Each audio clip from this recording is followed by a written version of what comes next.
കൊല്ലം അഞ്ചലിൽ CCTV സ്ഥാപിക്കുന്നതിന്റെ പേരിൽ പഞ്ചായത്തിന്റെ അഴിമതിയെന്ന ആക്ഷേപം.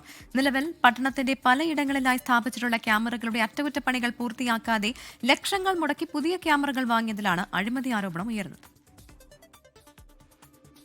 5 വർഷം മുമ്പാണ് അഞ്ചൽ പട്ടണത്തിൽ പലയിടങ്ങളിലായി 16 ക്യാമറകൾ സ്ഥാപിച്ചത്. ഇതിനായി പഞ്ചായത്ത് ചെലവഴിച്ചത് 34 ലക്ഷത്തോളം രൂപ.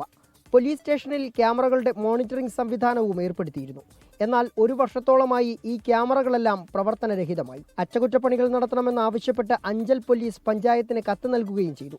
തകരാർ പരിഹരിക്കുന്നത് ഉന്നത പോലീസ് അധികാരികളിൽ നിന്നുള്ള കത്ത് കിട്ടിയിട്ടാകാമെന്നായി പഞ്ചായത്തിന്റെ നിലപാട്. ഇതോടെ കൊല്ലം റൂറൽ SP-യുടെ ഉത്തരവിനായി അഞ്ചൽ പോലീസ് അപേക്ഷ നൽകി. ഇതിനിടയിലാണ് ലക്ഷങ്ങൾ ചെലവഴിച്ച വീണ്ടും പഞ്ചായത്ത് ക്യാമറകൾ സ്ഥാപിച്ചത്. ചന്തമുക്കിലെ പഞ്ചായത്ത് വക ബസ് സ്റ്റാൻഡിലെ കെട്ടിടങ്ങളിലാണ് ക്യാമറകൾ സ്ഥാപിച്ചത്. നിലവിലുള്ളവയുടെ തകരാർ പരിഹരിച്ച് ഉപയോഗപ്രദമാക്കുന്നതിനു പകരം പുതിയത് വാങ്ങുന്നതിനു പിന്നിൽ അഴിമതിയെന്നാണ് ജനപ്രതിനിധികളും നാട്ടുകാരും ആരോപിക്കുന്നത്.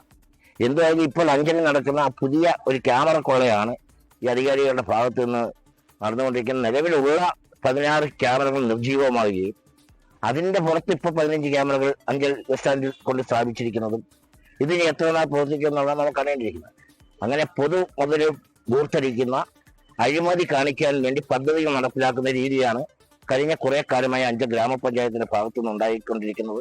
അതേസമയം ബസ് സ്റ്റാൻഡ് പരിസരത്ത് സാമൂഹ്യവിരുദ്ധ ശല്യം രൂക്ഷമായതിനാൽ പ്രത്യേക നിരീക്ഷണത്തിനായി അടിയന്തരമായി ക്യാമറകൾ സ്ഥാപിക്കുകയായിരുന്നുവെന്നാണ് പഞ്ചായത്ത് അധികൃതരുടെ വിശദീകരണം. 24 കൊട്ടാരക്കര. ലോകത്തെവിടെയായാലും ഏത് സമയത്തും 24 വാർത്തകളും ഓഗ്മെന്റഡ് റിയാലിറ്റി പാക്കേജുകളും എക്സ്പ്ലെയിനറുകളും വിശദമായി കാണാൻ ഞങ്ങളുടെ YouTube ചാനൽ നിങ്ങൾക്ക് സബ്സ്ക്രൈബ് ചെയ്യാം.